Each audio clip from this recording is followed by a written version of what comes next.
Bonsoir.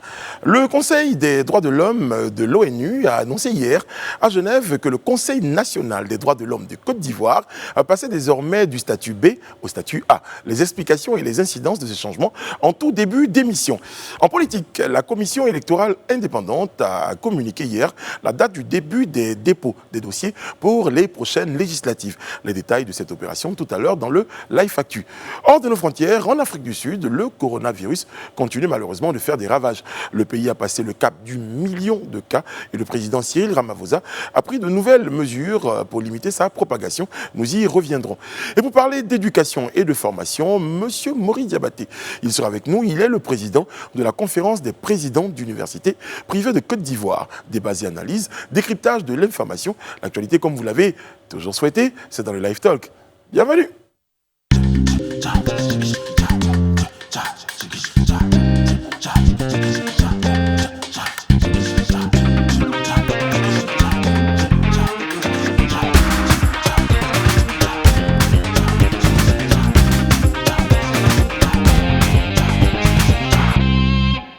Oyez, oyez, bonsoir à ceux qui nous rejoignent. Pour ceux qui sont là depuis le tout début, on est très très heureux de vous retrouver pour ce nouveau numéro. Attention, on est en train de se rapprocher de la fin de l'année.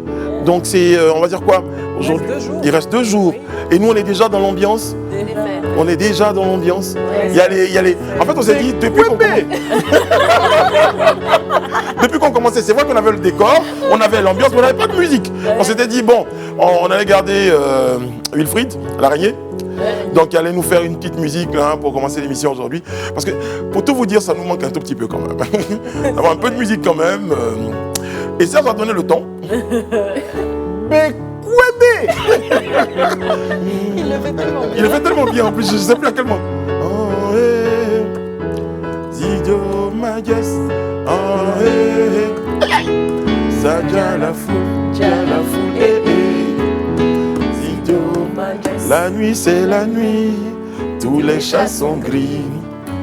Au programme, aucun rendez-vous. C'est vrai, on n'a rien, mais on consomme jusqu'au matin. Ce qui est sûr, on est là. C'est Dieu qui nous protège tôt ou tard. Le jour va se lever. On dit qu'Abidjan est le plus doux. Même Paris connaît. Abidjan est le plus doux au monde. Madou.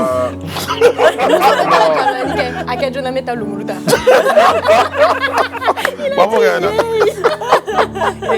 Bon, et le parrain. Côté Moroni. Mongol et bec, Bon, petite ambiance hein, quand même pour vous plonger dans cet esprit de fête parce qu'à un moment donné, avec tout ce qu'on a vécu, on s'est dit, on a un peu le droit de souffler pour cette année 2020 qui a été très très difficile. Mais bon, allez, c'était notre petite minute détente. On va revenir à des choses beaucoup plus sérieuses. C'est tout, hein, Wilfried, tu peux rentrer. Wilfried, merci beaucoup. Merci Wilfried. Merci. On va te garder 2-3 jours encore jusqu'à la fin de l'année. Merci Wilfried, l'araignée.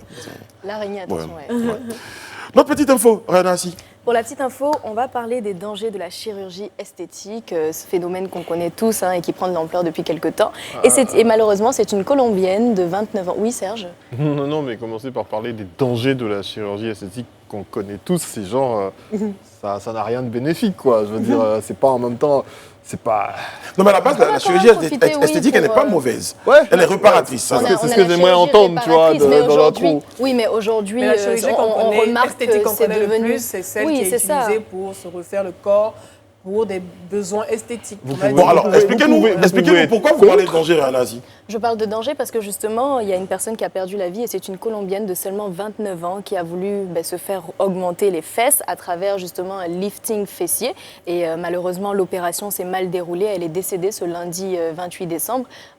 Donc, il y a quand même des dangers à cette chirurgie. On peut se dire non, vu que c'est les fesses... Ce n'était pas une chirurgie réparatrice, ce n'était pas quelque chose qui venait apporter quelque chose de plus à sa santé. C'était juste pour assouvir un besoin esthétique. Mais en même temps, en Colombie, malheureusement, c'est tellement courant que c'est un peu comme en Colombie ou en Corée du Sud où c'est très courant. C'est un peu comme se faire acheter du pain à la boulangerie. En tout cas, c'est une tendance qui est très répandue chez les influenceurs notamment. Il faut rappeler qu'elle avait une base de fans de 13 millions d'abonnés. Elle s'appelait Jocelyne Cano et voilà, malheureusement, pour pouvoir entretenir cette base de données, elle a perdu la vie. Moralité. Donc, moralité de l'histoire, il faut profiter de ce qu'on a de plus beau, donc de ce qui est naturel. Et puis, il faut éviter au maximum d'aller vers des besoins qui sont un peu des besoins superflus.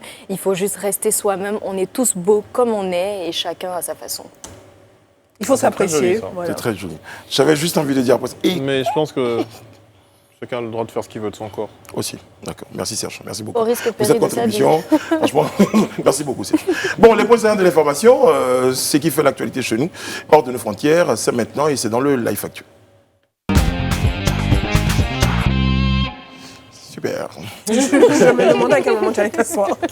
J'avais prévu ça. J'avais prévu ça. Bon, on s'excuse déjà pour le retard avec lequel on a démarré le numéro. Hein. C'est exceptionnel, indépendant de notre volonté. C'est la formule consacrée. Voilà. Et puis, de toute Un jour, façon, on saura. la période est exceptionnelle. Exceptionnel, aussi, voilà. d'accord. En Tout tout cas, à nos fait. téléspectateurs nous ont attendus et on s'excuse par respect pour eux. Ceci dit, le point société en Côte d'Ivoire, ben, c'est l'obtention. On en parlait hier sur ce plateau-là avec la présidente du CNDH. donc obtention de ce fameux statut A au niveau mondial. Exactement. Alors, il faut savoir qu'au niveau mondial, le CNDH était au niveau B, donc il est passé aujourd'hui au statut A, et de l'Alliance mondiale des institutions nationales pour la promotion et la protection des droits de l'homme. Et l'information a été rendue publique le lundi 28 décembre, non pas seulement sur ce plateau, mais par le Conseil des droits de l'homme de l'ONU à Genève, donc à échelle internationale. Et il a été évalué la conformité du dispositif institutionnel et législatif du CNDH, donc à savoir la qualité de ses rapports, le traitement des saisines des populations, ses relations avec le gouvernement, le Parlement et toute autre entité publique et privée, et aussi la surveillance des lieux privatifs de liberté, l'interaction avec la société civile et tous les points qui entrent en ligne de compte. Alors, il faut savoir que le fait de passer du statut B au statut A a des avantages, donc des sortes de retombées, on va dire, positives, qui sont... alors, avec cette accréditation, la Côte d'Ivoire pourra désormais prendre la parole, donc lors des sessions du Conseil des droits de l'homme, et particulièrement lors des évaluations de la Côte d'Ivoire par les instances internationales. Et ce statut A permet également au CNDH d'occuper des postes au sein des bureaux du Comité international de coordination et de tout autre sous-comité créé par ce bureau. Alors c'est plein d'autres avantages, par exemple l'obtention du statut A place la Côte d'Ivoire au niveau des INDH de la sous-région, au même statut que celle du Ghana, du Niger, du Nigeria, du Libéria et de la Sierra Leone. Quand vous dites INDH, Pardon ? Ce sont vous dites INDH. Oui, INDH, donc ce sont les institutions nationales de droits de l'homme. C'est ça, c'est important qu'on le précise pour les uns et les autres. Bon, bonne nouvelle donc pour la Côte d'Ivoire. Hier, la présidente... Elle semblait en être très fière. Hein, Très, très hier. fière. Oui, on en parlait. Voilà, on en parlait hier. Donc c'était un peu à on titre a de eu rappel. le nez creux. Et prophétiquement. Voilà. En tout cas, je pense qu'il faut préciser aussi aux populations que ça concerne donc cet organe qui est en charge de la promotion des droits de l'homme en Côte d'Ivoire. Ce n'est pas un classement pour la Côte d'Ivoire, mais c'est uniquement adressé à cet organe. Et c'est l'occasion de rappeler aux populations qu'elles peuvent assaillir le Conseil national des droits de l'homme avec leur saisine concernant leurs réclamations. C'est ça. Puisqu'on sait qu'il y a S'il y en a, 33... s'il y en a. Bien sûr, s'il y en a. Je te dis, ça y est, vous dites, bon, tout le Non, monde, oui, bien et- sûr, parce que de toute quand- façon, il y a des violences basées sur le genre, on en a régulièrement, on a des violences contre qui sont faites aux enfants, Ouais. il y a plein de types de violences, donc je pense qu'ils vont pas chômer. Donc elle a donné Et les comme- contacts hier, donc c'est l'occasion de Et pouvoir comme les la contacter. présidente nous le disait hier, c'est énormément de travail qui est fait par le Conseil national des droits de l'homme en Côte d'Ivoire. Et donc c'est bien de savoir qu'aujourd'hui, ils ont une voix qui porte beaucoup plus à l'échelle internationale. Et donc la Côte d'Ivoire prend du galon. Reconnaissance du travail accompli. ça. Je me tourne vers Madame Bleu, Edith Brou, pour parler avec vous de politique et de justement ces élections législatives. Là, hier également, on parlait de ce jeu démocratique-là qui est en train de se mettre en place. Et bien, les choses se précisent avec le dépôt des dossiers à la CEI qui débute le 4 janvier. Effectivement, on a reçu cette information grâce au communiqué signé du secrétaire permanent de la CEI, M. Kwame Adjoumani, Pierre. Donc la période de dépôt des candidatures est Pourquoi vous prévue... insistez ? Non, mais je regarde ton sourire, donc je ne comprends pas. D'accord. La période du dépôt des candidatures est prévue du lundi 4 janvier 2021 au mercredi 20 janvier, toujours pendant la même année. Et les dossiers sont reçus au siège de la commission électorale indépendante du lundi au samedi, de 8h30 à 17h. Donc il faut rappeler les conditions de candidature. Donc être âgé de 25 ans au moins, être ivoirien de naissance ou avoir été naturalisé depuis plus de 10 ans, être inscrit sur la liste électorale, n'avoir jamais renoncé à la nationalité ivoirienne et avoir résidé de façon continue en Côte d'Ivoire pendant les 5 années précédentes, le 6 mars 2021. Donc, au nombre des documents à fournir, il y en a assez, mais je vais donner quelques listes. Un extrait de casier judiciaire rapidement, un extrait de casier judiciaire, une attestation de régularité fiscale, parce que c'est important, une copie du reçu de cautionnement de 100 000 francs CFA délivré par le Trésor, et puis une lettre d'investiture de votre parti ou groupement politique qui parraine votre candidature à ces législatives. Certains me font un regard doux pour m'amadouer, vous ne me regardez pas du tout. Ah bon? Oui, vous avez décidé de ne pas me regarder. Non, on ne va pas le donner ici, quand même. Quoi? Ne me regarde pas, mais c'est bon. Mais tant que vous me regardez, Là, je suis concentrée sur vous maintenant. Oui. 4 janvier, donc c'est la date du dépôt. Le 4 janvier, c'est la date de démarrage du dépôt des candidatures aux législatives. On rappelle également que pour l'instant, on n'a pas encore la date du scrutin. Donc, on a tablé sur le premier trimestre 2021, mais pour l'instant, on attend d'avoir la date effective des législatives. En tout cas, on est sûr que déjà les partis politiques, les grands partis, en tout cas les partis, la plupart des partis, ont déjà manifesté leur envie, leur volonté de vouloir participer donc, à ces législatives-là. Et donc, on sera bien d'avoir un environnement avec des panneaux de plusieurs couleurs. On a envie de retrouver ce jeu démocratique, on a envie de retrouver ce jeu électoral, on va dire. Ça nous manque. Ça va donner du boulot aux imprimeurs. Bon, ça leur a un peu manqué pendant la présidentielle. Avec vous, Sophie Aïda, dernier point de notre live actu ce soir, c'est à l'international. Malheureusement, on parle de Covid en Afrique du Sud et la situation est prise très au sérieux là-bas. Le président Cyril Ramaphosa, on le disait, a pris des décisions. Donc... Oui, alors c'est vrai que le virus se propage de manière exponentielle, on va dire, en Afrique du Sud et donc les mesures de prévention de transmission de la Covid-19 se durcissent. Sur le territoire sud-africain. Donc le président, comme tu disais, Cyril Ramaphosa, a annoncé le lundi 28 décembre que la vente d'alcool était désormais interdite à partir de minuit et que le masque devenait obligatoire sur l'étendue du pays. C'est bien de préciser parce que cette information l'avait fuité, on n'avait pas précisé que c'était à partir de minuit. C'est ça. Certains se disaient, bon, d'accord. Non. Alors ça avait déjà été complètement banni, interdit, la vente au mois d'avril de cette année, quand la pandémie commençait à vraiment, on va dire, faire des ravages en Afrique du Sud. Donc cette fois-ci, le président, après, il y a eu pas mal pas d'émeutes, mais de protestations et contestations de la population par rapport à ça. Donc je pense que c'est peut-être pour ça qu'ils ont mis voilà, ils ont mis un curfew, un couvre-feu par rapport à cette vente-là à minuit. Curfew, couvre-feu. Et justement, parlant de couvre-feu, il a également été étendu, élargi sur le territoire. Donc il était avant à 23h jusqu'à 6h du matin. Maintenant, il est passé à 21h. Donc voilà, tout ça pour justement prévenir les contaminations. Donc pendant 14 jours également, tous les rassemblements. Non, il a été élargi. Au début, c'était 23h à 6h, maintenant c'est de 21h à 6h. Donc voilà, alors pendant 14 jours, les 14 prochains jours, les rassemblements seront strictement interdits, sauf pour les enterrements, qui sont quand même limités à 50 personnes, et quelques exceptions que le président a dit qu'il détaillera plus tard. Donc pour l'instant, on n'en sait pas plus.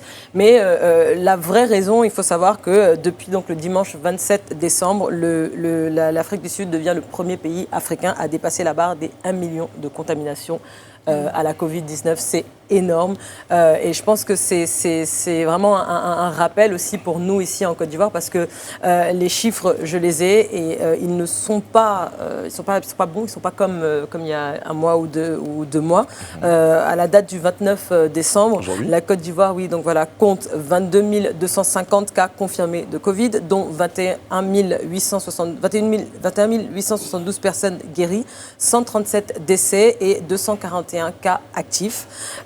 Mais quand vous en parlez, c'est les chiffres depuis le début. Depuis le début, bien sûr. Voilà, mais ce que je voulais dire, j'en arrive, c'est que justement ces derniers jours, on a connu une légère hausse de cas confirmés. Et puis le lundi 28 décembre 2020 et le dimanche 27 décembre 2020, la Côte d'Ivoire a respectivement enregistré 2 décès. Donc 2 décès dimanche, 2 décès lundi. Et ça fait longtemps qu'on n'avait pas entendu ces chiffres-là. Donc c'est un appel à la prudence. C'est vrai que c'est les fêtes de fin d'année. Il y a énormément de personnes qui arrivent dans le pays. À ces personnes-là, j'espère que vous faites passer vos 14 jours de quatorzaine.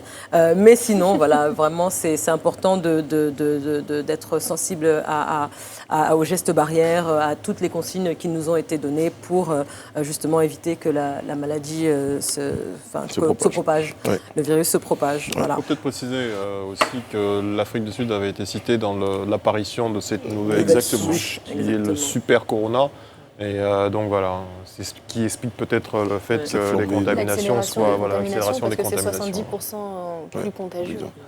En tout cas, cette décision, elle suit également celle de la France, où également les mesures ont été durcies pour les fêtes de fin d'année. Quand on sait que au Royaume-Uni, quand on sait que par exemple pour le 24 décembre, c'était plus allégé, mais il n'y aura pas de feu d'artifice, il n'y aura pas d'embrassade, parce qu'effectivement, contrairement au 24 décembre, le 31 décembre pour le réveillon, il y a plus cette tendance là aux accolades. Donc, il y a d'autres pays africains, de l'Afrique de l'Ouest, notamment le Togo par exemple, qui a un couvre-feu à partir de 22h depuis le début du mois, on va dire, depuis une semaine, voilà, en période de fête. Pour faire beaucoup attention, beaucoup attention s'il vous plaît. Voilà, les gestes barrières, lavage des mains, distanciation sociale, prudence. Voilà. Merci beaucoup Sophie Aïda. Voilà. Bon, je crois qu'on a fait le tour. On va tourner ensemble la page de la FAQ pour recevoir notre invité dans un court instant. C'est juste après cette pause. Bonsoir, M. Diabaté. Bonsoir. Merci encore une fois d'être avec nous. Je rappelle que vous êtes président de la conférence des présidents d'universités privées. Alors, conférence des présidents d'universités privées. À quel besoin répond l'organisation de votre structure, votre organisation? Pour structurer le groupe d'universités privées qui existe en Côte d'Ivoire. Il y en a combien? Aujourd'hui, on doit être autour d'une 60aine. Voilà. On était parti avec un petit groupe de 16.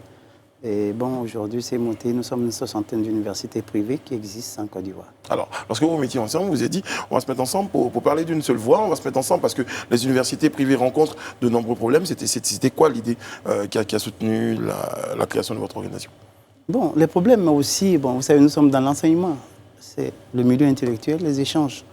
Vous savez, nous avons plusieurs universités privées. Chacun a son domaine d'intervention. Et en se mettant ensemble, on pourrait faire beaucoup de choses, notamment créer une école doctorale. Donc tout ça a motivé la création de cette conférence qui regroupe les présidents des universités privées.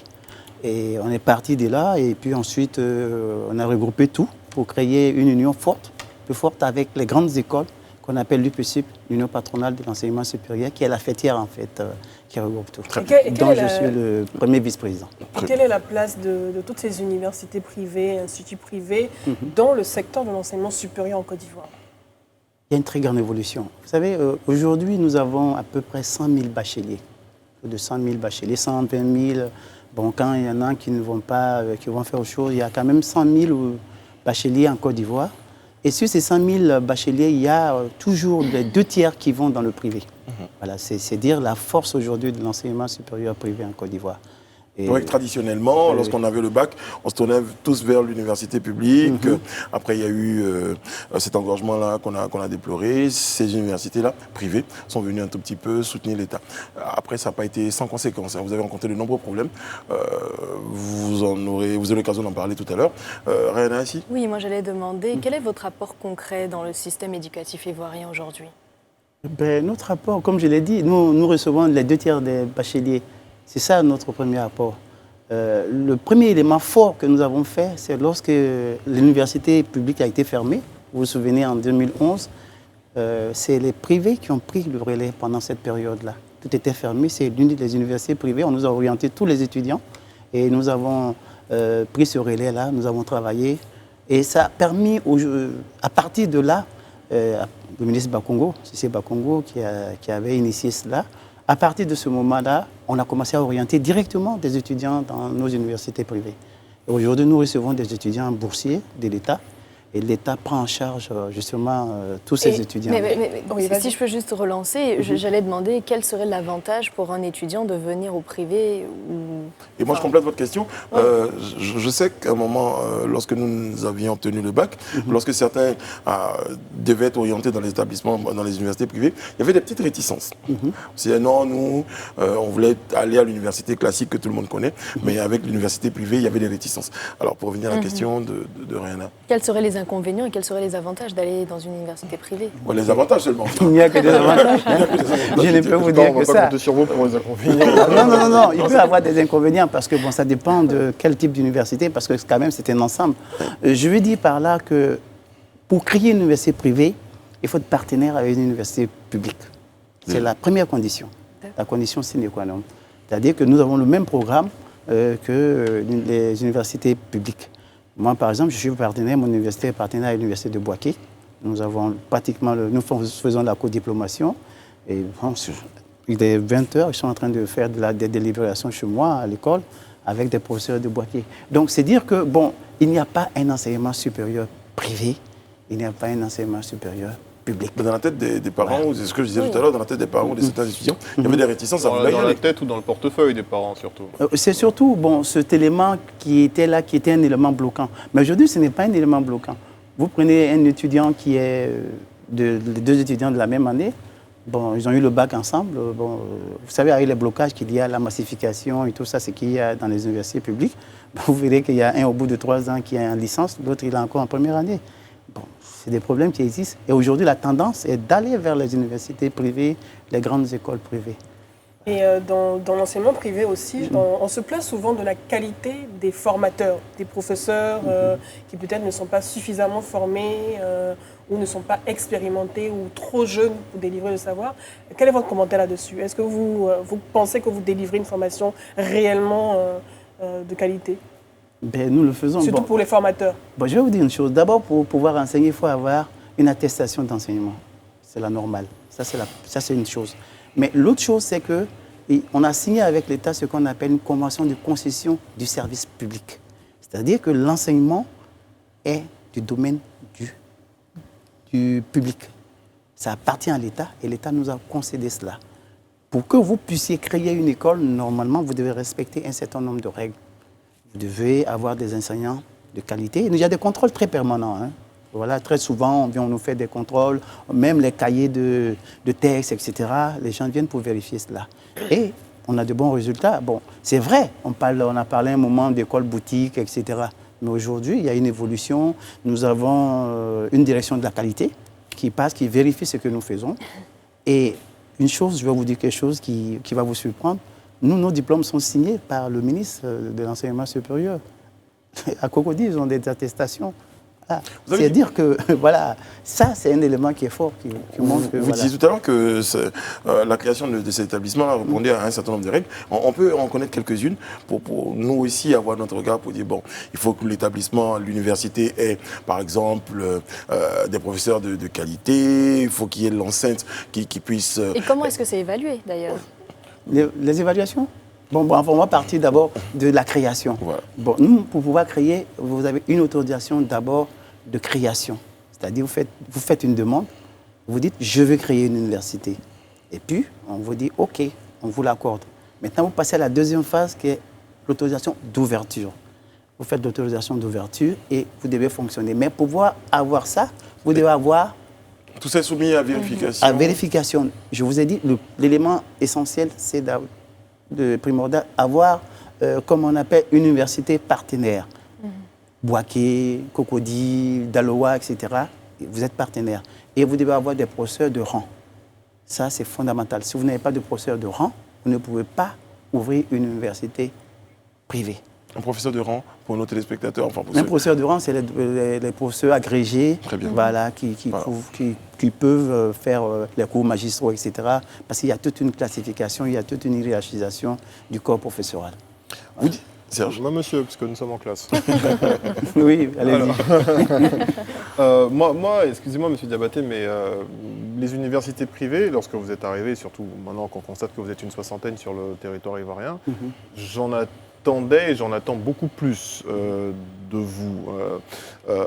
Là, vous parliez tout à l'heure d'être en partenariat avec une université publique, ce qui est bien, mais on vous traite d'école boutique pour la plupart parce qu'on a vraiment l'impression que c'est juste de donner un cursus aux étudiants, de leur donner un niveau après le bac, mais une fois que les formations sont terminées, qu'est-ce que les universités privées font pour l'insertion de ces jeunes-là on va dire, dans la société active? Est-ce que vous êtes vraiment beaucoup plus... Vous auriez dû, je pense, en tant qu'université privée, être beaucoup plus proche des entreprises, offrir des formations et des diplômes qui s'adaptent véritablement aux besoins des entreprises. Est-ce que vous pensez que vous êtes dans cette dynamique-là aujourd'hui? Je vous dirais oui. Parce que, il y a un phénomène qui existe qu'on appelle le phénomène de la massification. C'est-à-dire qu'il y a énormément d'étudiants aujourd'hui. Vous allez à Cocody, vous avez 50 000 étudiants sur le campus de Cocody. Et vous avez un tout petit peu comme pour désengorger ces universités publiques. Voilà. Notre rôle, c'est de désengorger. Voilà, c'est pas de donner de formation. Non, déjà, la première étape. Voilà. Et puis, il faudrait dire une chose. Cette massification n'est pas une fatalité ni une malédiction. Parce que c'est plutôt une richesse. Parce qu'à travers, vous ne pouvez pas vous imaginer, quand on voit nos étudiants, on dit ils sont tétanaires, ils sont ceci, ce sont des cancres. Non. Vous ne pouvez pas savoir combien d'intelligence il y a parmi ces enfants-là. Il suffit qu'ils soient encadrés. Il suffit qu'on leur porte un certain nombre de choses. Est-ce que vous avez des partenariats avec les entreprises locales, par exemple, pour pouvoir garantir des stages à vos étudiants lorsqu'ils sortent de vos écoles? Nous avons des partenariats. Moi, j'ai une particularité. Chez moi, c'est un groupe. Moi, je travaille dans l'agriculture, dans les mines, dans l'hôtellerie. Donc, tous mes étudiants qui sortent chez moi, directement, ils vont dans un domaine bien précis. Vous êtes président de la conférence des... Je vois tous les autres en train de se dire, ah là, M. Diabaté, il nous a envoyé un truc. Parce que vous êtes président de la conférence des présidents d'universités privées, donc vous êtes censé, de la même manière, avoir cette interaction avec les entreprises. C'est d'être pareil pour toutes les universités partenaires qui sont membres de votre organisation. Oui. Ou à ce niveau-là, vous ne vous fédérez pas? On fédère. Vous voyez, moi aujourd'hui, j'ai des partenariats à l'étranger, beaucoup de partenariats. J'ai 7 partenariats à l'étranger. J'en ai 4 aux États-Unis, j'en ai 2 en Turquie, j'en ai un au Cameroun, au Canada. Vous parlez beaucoup de vous, Attends, non, j'arrive, je viens. Et donc, quand vous avez tous ces partenariats-là, vous êtes partenaire avec une université de Côte d'Ivoire, une université publique. Ça veut dire qu'à partir de ce moment-là, vous pouvez faire un triway, c'est-à-dire ce que vous gagnez là, vous l'apportez de l'autre côté. C'est comme ça, nous essayons de nous organiser. Il y a cet esprit de partage. Vous comprenez? Donc vous ne considérez pas en autarcie juste pour votre université, non. Mais vous êtes en partenariat avec l'Université de Bouaké, donc du coup, c'est tous les étudiants même de l'Université de Bouaké qui pourraient bénéficier des avantages que vos étudiants spécifiques de votre université dont ils bénéficient en tout cas. Tout à fait. Okay. Et qu'est-ce qui se passe? Nous avons, entre nous, pourquoi on a créé la conférence? Il y a beaucoup de motivation. Il y a des étudiants d'autres universités qui viennent chez moi, comme moi, mes étudiants. Nous avons cette mobilité d'étudiants. Nous avons cette mobilité pour avoir la réelle motivation. Voilà. Nous avons la mobilité aussi des enseignants. Donc ça fait que on a créé ce groupe-là pour pouvoir développer un certain nombre de choses. Et notre objectif principal aujourd'hui, c'est de pouvoir faire une école doctorale. Pour en revenir au sens premier de ma question, oui, allez-y. On s'en est éloigné un peu. Est-ce qu'il y a des études qui sont établies, qui sont menées pour savoir, enfin pour orienter les étudiants dans les diplômes que vous leur donnez, dans les formations que vous leur donnez par rapport aux besoins des entreprises? Et pour ajouter à ta question, on parle d'adéquation formation-emploi. Est-ce que vous formez vos étudiants au métier du futur? On a connu le BTS. Le BTS est devenu un diplôme, c'est pas pour le diminuer, mais un peu passe-partout. D'ailleurs même, il a été reformé ce mois-là, même d'ailleurs de cette année. Il est en train d'être reformé. Il est en train d'être reformé justement pour qu'il soit un diplôme qui permette d'avoir véritablement accès au travail dans cette société ivoirienne, ce qui veut dire que c'est plus forcément le cas. Mais vous continuez à faire des BTS et il y en a tous les jours. Le BTS, ce n'est pas nous qui continuons, c'est ce qu'on nous demande de faire. Il y a un programme de l'État.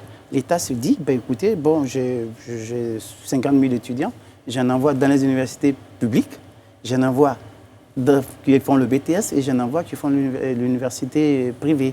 Voilà. Et aujourd'hui, qu'est-ce qui se passe? L'État de Côte d'Ivoire a décidé, et ça c'est extraordinaire, c'est le seul pays que je connais au monde, puisque les gens viennent de partout pour s'imprégner de notre expérience, tous ceux qui ont le bac sont orientés en Côte d'Ivoire, sont pris en charge. Dans aucun autre pays, vous ne verrez ça. Les temps dépassent énormément pour permettre l'éducation de ces enfants. Autant les former que de les laisser sur le carreau après le bac et qui ne feront rien. Par la suite, vous me direz qu'il y a un problème au niveau de l'adéquation des filières et des des besoins des filières, entreprises. emploi, etc. Mais tout ça se peaufine. Aujourd'hui, il y a des métiers nouveaux. Voilà, je me retrouve sur un plateau. Ça n'existait pas avant.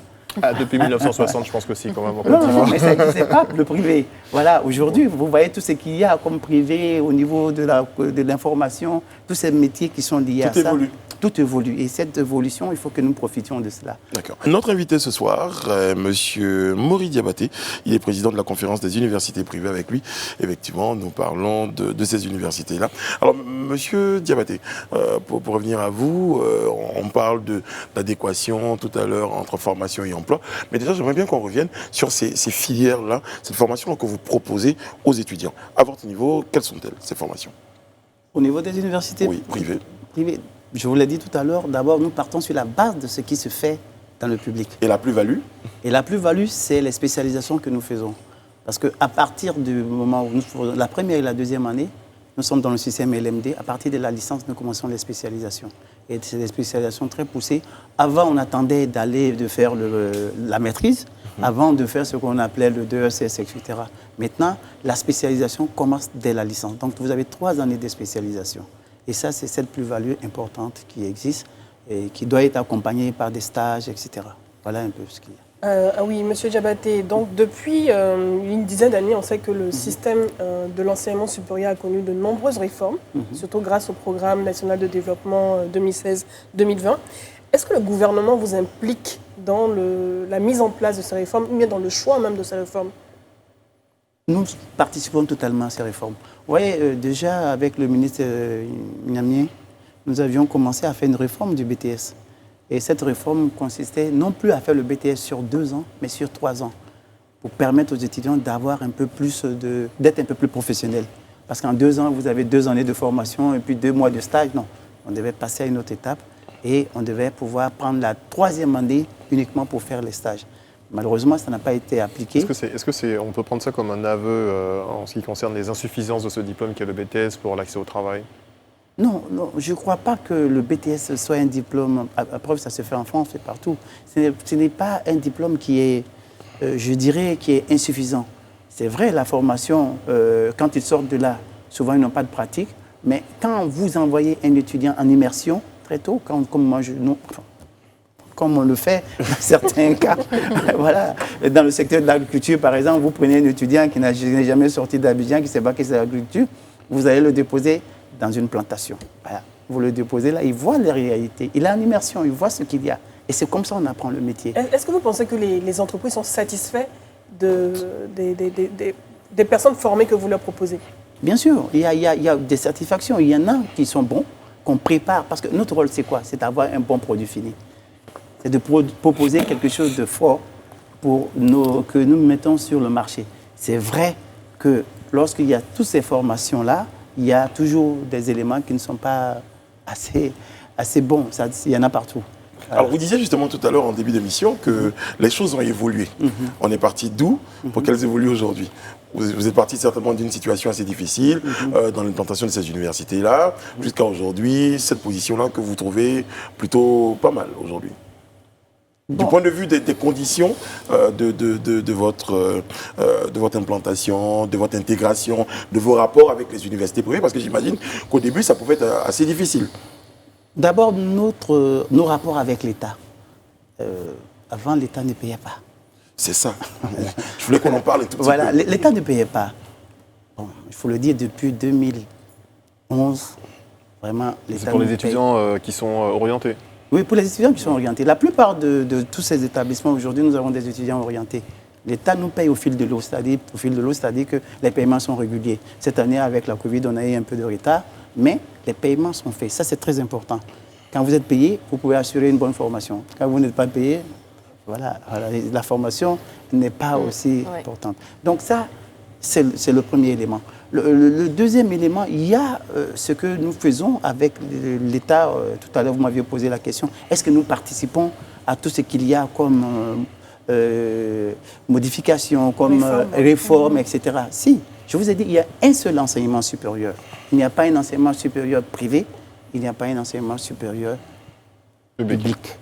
À preuve, ce n'est pas nous qui organisons le BTS. C'est l'État de Côte d'Ivoire qui organise le BTS. Nous faisons la formation et eux, ils assurent, comme on appelle, l'organisation des examens. Donc, quand vous regardez ça, il y a une forte évolution, il y a une grande évolution au niveau de l'enseignement supérieur. Et on le voit dans ce que nous faisons, dans les rapports que nous avons avec nos différents ministres, avec tout ce que nous faisons. Monsieur Dabaté, voilà. Quand on vous écoute, on a l'impression que tout va bien dans le meilleur des mondes. C'est ça. Non, tout ne va pas. Qu'est-ce qui ne va pas? Qu'est-ce qui ne va pas? Quand on regarde ce qui ne va pas, c'est d'abord au niveau du contenu de certaines formations. On remarque que vous avez par exemple des formations, on a 1000 heures par an. C'est énorme. Mais diviser 1000 sur 6 mois, 7 mois, 8 mois, vous allez voir. Ça, c'est des réformes qu'il faut faire. Il faut réduire le nombre d'heures pour ces formations-là, pour qu'ils aient plus d'heures de pratique. Ça, c'est important. Ça, c'est des choses qu'il faut faire. Ça, c'est la première des choses. La deuxième des choses qu'il faut revoir au niveau de nos établissements, il y a eu une prolifération d'établissements. Ça, il faut aussi essayer de contrôler un peu tout cela, parce que tout le monde ne peut pas être fondateur d'établissement.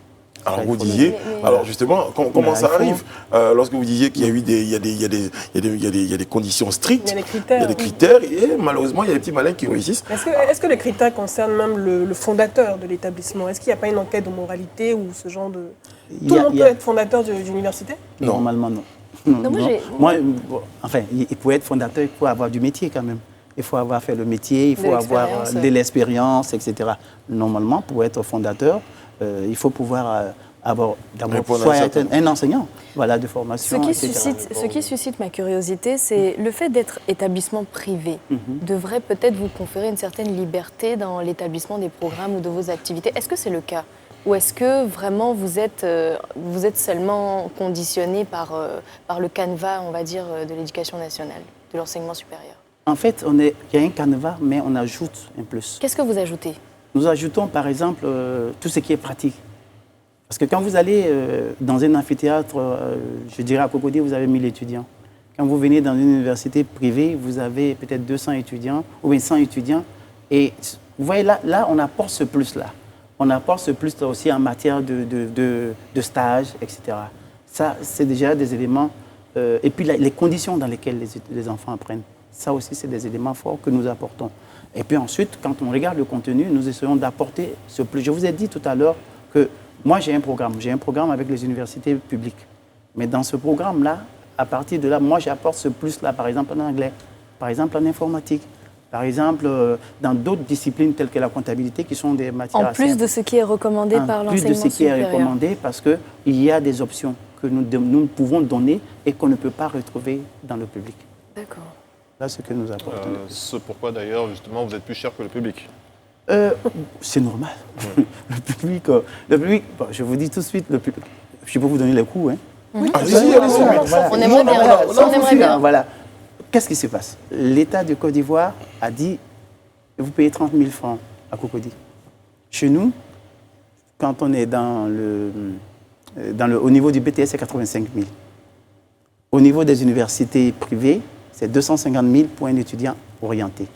Et l'État donne 450 000, parce que l'État, c'est un gros parent d'élève, un grand parent d'élève, l'État de Côte d'Ivoire. Donne 450 000 comme complément. Donc, les premiers frais d'inscription, c'est les parents qui le donnent.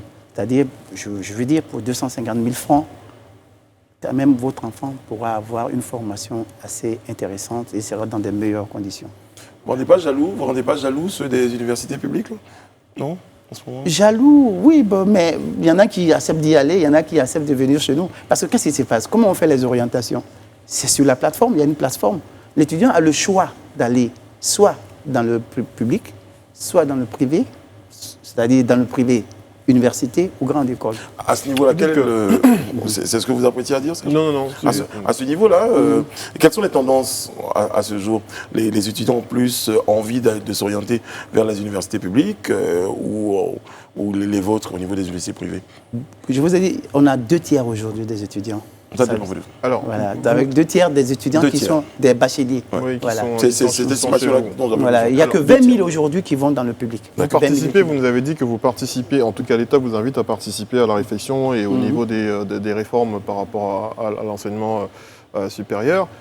Est-ce que ça vous est déjà arrivé de proposer notamment des formations ou des filières ou des compléments, ces compléments que vous apportez en tant qu'université privée à l'État justement et au public aussi pour relever pourquoi pas le niveau de l'université publique? Oui, nous apportons ça. En fait, en réalité, pour la rédaction de tous ces documents, on nous dit faites.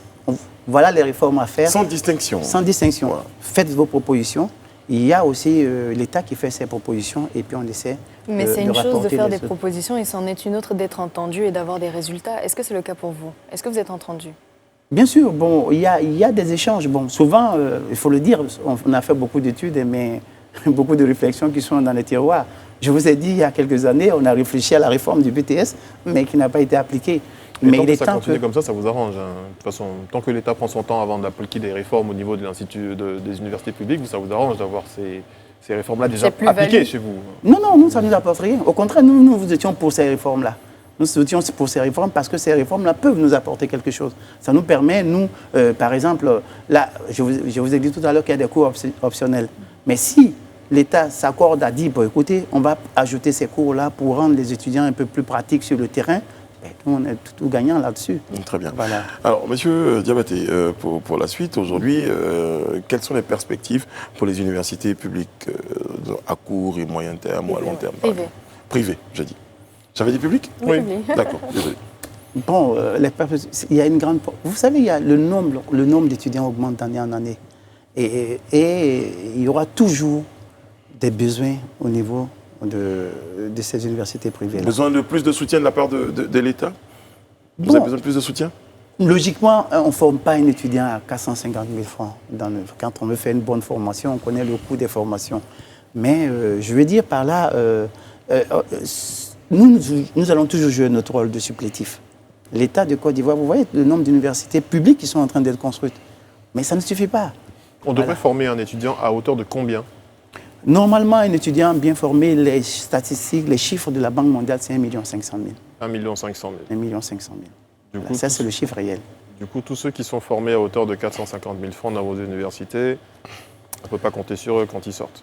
Vous pouvez compter sur nos étudiants. Comment vous Parce faites? que, comment nous faisons? Vous savez, bon... C'est des miracles. Pas forcément des miracles. Bon, des miracles, vous pouvez les dire comme ça, mais nous faisons en sorte qu'on mette une bonne gestion en place parce que c'est en fait pas 450 000 francs, puisqu'il y a l'étudiant qui apporte 250 000, ça fait 700 000. Ça fait moitié prix du montant qui a été déterminé par la Banque mondiale. Donc je pense qu'avec ça, quelqu'un qui a une gestion rigoureuse peut se permettre Ils sont à la moitié de leur potentiel. Pas forcément. Mais pas la moitié du potentiel, mais parce que ce n'est pas l'argent qui fait directement qui fait la formation. Mais c'est l'organisation qu'on met en place. On vous invite d'ailleurs à visiter certaines universités. Vous allez voir comment nous On travaillons. le fera. En tout cas, pour le reste, vous vous battez et vous souhaitez avoir beaucoup plus de moyens pour pouvoir obtenir le niveau que vous souhaitez, pour pouvoir obtenir les résultats que vous souhaitez en fonction de ce que vous attendez comme soutien. C'est ce que nous attendons. Et il y a dans la réforme, d'ailleurs, ils veulent augmenter Le budget. le montant, voilà, des prises en On va se charge. rapprocher Voilà. des millions. C'est sérieux, Petit à hein. petit. Et si ça permet surtout de ne pas créer de nouveaux chômeurs sur le marché de C'est l'emploi. dans le même Exactement. budget de l'enseignement. Voilà. Et ça, elle a abordé une question qui est importante. On va terminer là-dessus. Voilà, nous employons énormément de personnes, les enseignants, énormément. Vous voyez, dans les établissements privés, vous avez énormément de personnes aujourd'hui qui sont là, qui sont employées dans nos universités privées. C'est ce volet social là aussi qui est important. Il faut le souligner. Merci, monsieur Maury Diabaté, d'avoir été avec nous. Je rappelle Merci que beaucoup. vous êtes le président de la conférence des présidents d'universités privées. Vous avez été avec nous pour aborder donc cette question importante, hein, vous l'avez dit, celle relative aux universités privées. Merci d'avoir été avec nous. Merci à vous, téléspectateurs, d'avoir pris du temps pour assister, regarder ce numéro du Live Talk. On vous retrouve demain sur ce même plateau-là pendant que monsieur Serge Kouachi est en train de se désaltérer. Ça se passe bien, ça va. Vous avez respiré. Très bien. Merci beaucoup. Merci. Prenez soin de vous, prenez soin de la Côte d'Ivoire. Que Dieu vous garde, que Dieu garde la Côte d'Ivoire. À demain.